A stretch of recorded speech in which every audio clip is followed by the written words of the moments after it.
Buenas tardes, estimados hermanos.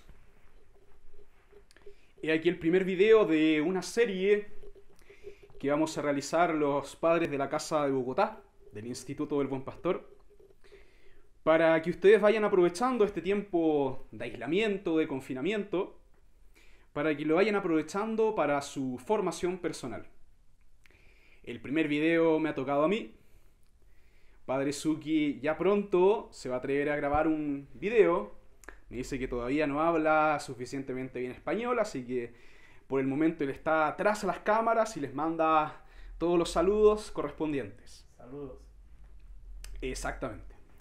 Entonces, estimadísimos hermanos, el primer video de esta serie de videos de formación va a tratar acerca del tema de las indulgencias, que es un tema bastante importante y de actualidad porque justamente como ustedes saben, y si no lo saben pues ahora lo sabrán, la Sagrada Penitenciaría Apostólica acaba de sacar un decreto señalando una cantidad de indulgencias concedidas por el Romano Pontífice a causa del coronavirus. Pero para poder aprovechar las indulgencias, lo mejor es que primero nosotros comprendamos qué cosa es una indulgencia. En primer lugar, una indulgencia no es el perdón de los pecados. No es el perdón de los pecados, entonces, ¿qué es lo que es una indulgencia? La indulgencia es la remisión de la pena temporal debida por el pecado. Ustedes pensarán con esto que estoy hablando en latín, pero no.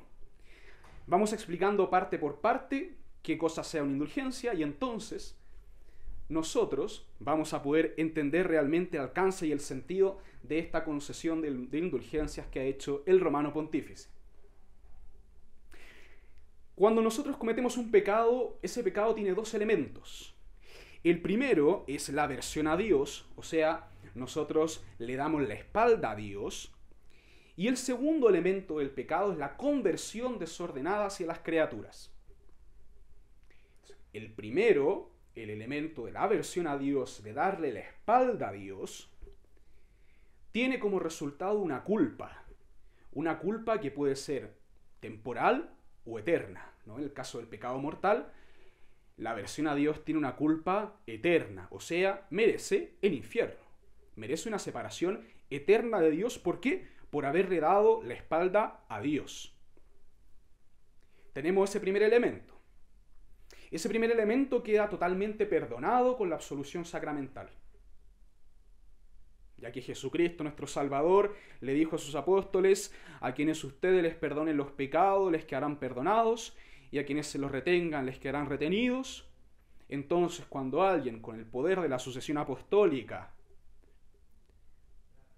recita la absolución sobre la persona que confiesa sus pecados, entonces la persona recibe efectivamente el perdón de aquellos pecados. Pero como les decía, el pecado tiene este segundo elemento que es la conversión desordenada hacia las criaturas. Esa conversión desordenada hacia las criaturas tiene como consecuencia una pena temporal. O sea, que el hecho de que nosotros nos volvamos desordenadamente hacia las criaturas provoca, por así decirlo, en el orden de la justicia divina, provoca un cierto desbalance en ese orden de la justicia divina. Provoca un desbalance en ese orden que Dios estableció, y ese desbalance hay que compensarlo de alguna manera. Y aquí es donde entra entonces la utilidad de las indulgencias. Porque esa compensación en el orden de la justicia divina, nosotros la vamos realizando a través de todas las buenas obras que nosotros podamos realizar, a través del ofrecimiento también de todos los males que debamos sufrir, y obviamente a través de el ofrecimiento constante y permanente de la pasión salvadora de nuestro Señor Jesucristo, de los méritos de María Santísima y de todos los santos. Vamos ofreciendo esos méritos en compensación por toda aquella pena temporal que va quedando por nuestros pecados. Y así, de esta manera, a través de ese ofrecimiento, nosotros vamos descontando entonces esa deuda con la que vamos quedando por causa de nuestros pecados. Obviamente, toda la parte de la deuda que nosotros no podamos compensar en esta tierra, si nos salvamos, si llegamos a nuestro último momento en gracia de Dios, la vamos a compensar en el purgatorio, que va a ser justamente el momento en el cual nosotros vamos a poder terminar de compensar toda esa deuda que nuestros pecados produjeron.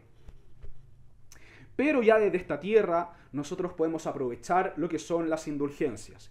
¿Cuál es el fundamento de las indulgencias? Bueno, en primer lugar, Jesucristo, nuestro Salvador, dijo claramente a San Pedro que lo que tú atares en la tierra será atado en los cielos, y lo que desatares en la tierra será desatado en los cielos.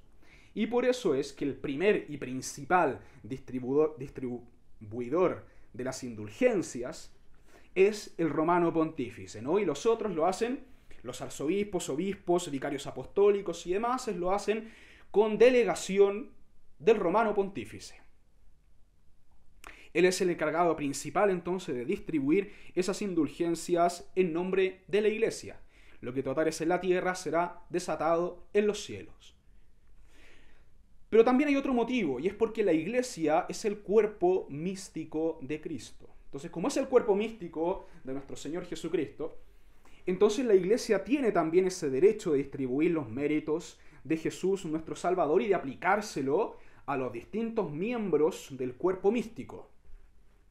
Entonces, en razón de esa aplicación que hace la Iglesia de los méritos de Cristo a los distintos miembros del cuerpo, la Iglesia puede ayudarles a ellos a compensar entonces por toda esa pena temporal, por toda esa deuda con el orden de la justicia divina que el pecado ha ido dejando en nuestras vidas. Y ahí entonces donde la Iglesia establece las indulgencias, para ayudarnos a compensar por esa pena temporal. Y ahora, como les decía, como el principal distribuidor de las indulgencias es el romano pontífice, el que pone las condiciones también para que ellas sean entregadas es el romano pontífice. ¿Cuáles son las condiciones habituales? Cuando nosotros hablamos de las condiciones habituales para ganar una indulgencia plenaria, son la confesión, la comunión y las oraciones por las intenciones del romano pontífice. Ahora bien, cuando nosotros hablamos de la oración por la intención del romano pontífice, estamos hablando por la oración de las intenciones del papado, ¿no? Las intenciones tradicionales, la propagación de la fe, la extirpación de la herejía, la paz y la concordia en los gobiernos cristianos, todas las demás necesidades del pueblo cristiano. Entonces, cuando nosotros cumplimos con esas condiciones acostumbradas y además con la obra que la Iglesia puso como condición para ganar la indulgencia, entonces nosotros estamos ganando esa remisión de la pena temporal debida por nuestros pecados.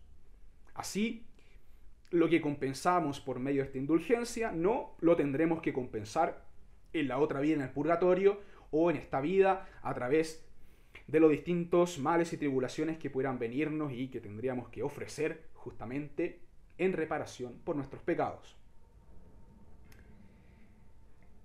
Y en este caso, el romano pontífice estableció ciertas condiciones para ganar indulgencias en esta pandemia del coronavirus. Y esas condiciones son bastante particulares. ¿Por qué?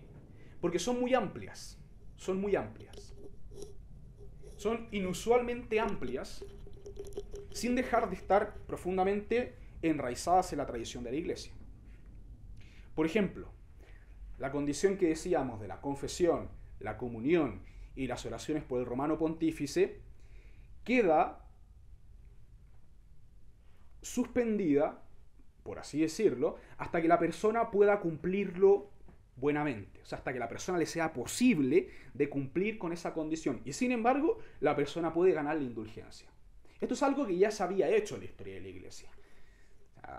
Seguramente no faltará quien dirá que es algo inaudito y todo eso, pero no, ya se había hecho. De hecho, el rey Felipe II, por ejemplo, había obtenido para los indios de Hispanoamérica la posibilidad de ganar una indulgencia plenaria sin necesidad de comunión.